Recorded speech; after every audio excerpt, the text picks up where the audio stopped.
But it took us, you got 2 weeks to get to this point.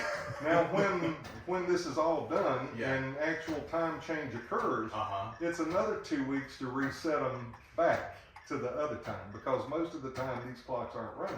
So now, tomorrow, after we go home, we get up the next morning, come back here and stop them all. And everything else, so it's a lot of process. It makes my head hurt to even think about. Really quick, before we talk about some of these clocks, and by the way, we're upstairs right now. We've been all through this shop. Just give me the history again. So your dad is the champ of Champ's Clock Shop. That's right, and he was a City of Atlanta fireman. Yeah. He grew up down in South Alabama. His love for clocks started with his grandmother's house, where the old clock sitting up on the mantle was just fascinating to him. So she left, goes to the grocery store, he gets it off the mantle, takes it apart, grandma comes back, there's dad with the clock, tore a clock in the middle of the bed. Is you get it back together, I'm gonna kill you. Right? So his fascination started at the 3rd grade level. And so as he got work and got to where he could tinker with these things, people find out, hey, you can fix clocks. Yeah, come on in. So his fascination started with that, and then he wanted his own clocks and more clocks and more clocks, and it's like that collecting gene that it gets you. I mean, everybody's got a passion, whatever it might be, motorcycles, skating, or whatever it might be.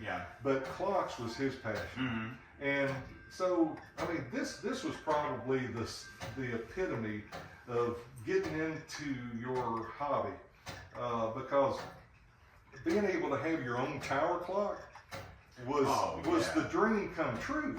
And when we started building this thing, we had neighbors coming along and say, "What you building there, church?" No. And we had a big reed organ out in the front yard in the back of the truck.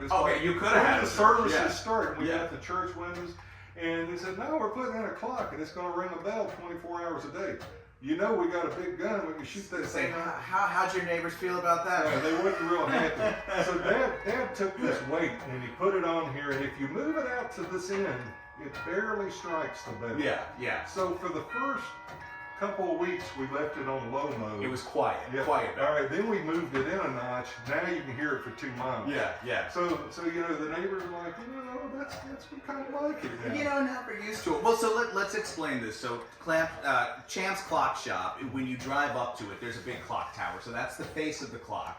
And above us, you can't see it from inside, but above us is a bell. So this is the mechanism of the clock tower. Now, where did this come from? Where did your dad, or where did you guys procure this? Now, Dad was just going around the different antique malls and things like that back in the 1980, and he just happened to run across this one up in Connecticut. And this guy was an English importer of English antiques and stuff, and that's where we found it. But then I eventually traced it down. We had the horological the worshipful master of the Horological Institute of London came here and visited us, and I mean, this is like if you meet him, you're up there. This is the top of the clock world. Yeah, this guy's great.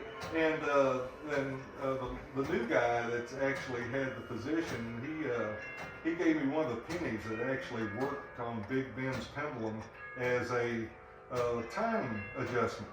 You got a 300-pound pendulum. How do you adjust the time on a 300-pound pendulum? Well, you lay a penny on top of it, and it increases the speed 5/8 of a second in 24 hours. That is wild. So we started doing that to ours. We got some extra coins. Oh, you sure did. Wait, let me back there. I love that. There's a penny slow or whatever. You lay those pennies on there.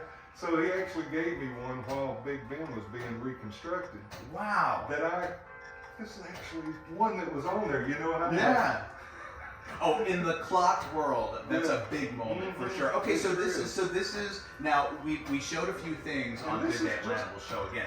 The clock is backwards here. And why is it that way? That's because when you set the time on this clock, you have to come in here with this big key, and you'll come in there and you'll either go forward with the time or back with the time.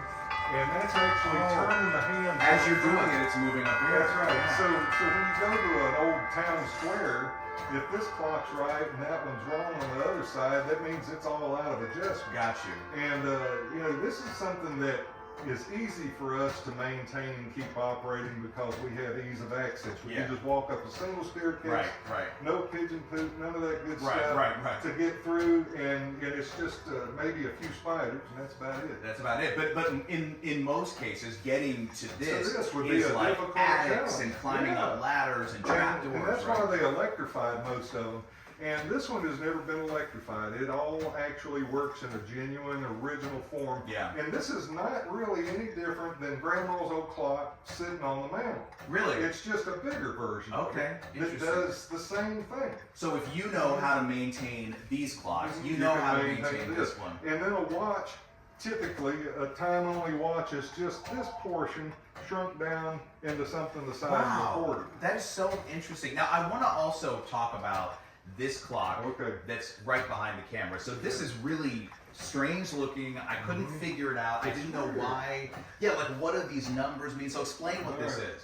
All right, International Business Machines started off. You know who International Business Machines is? IBM. Yep. All right, they started off as International Time Recorder Company, and then it was International this or International that, which were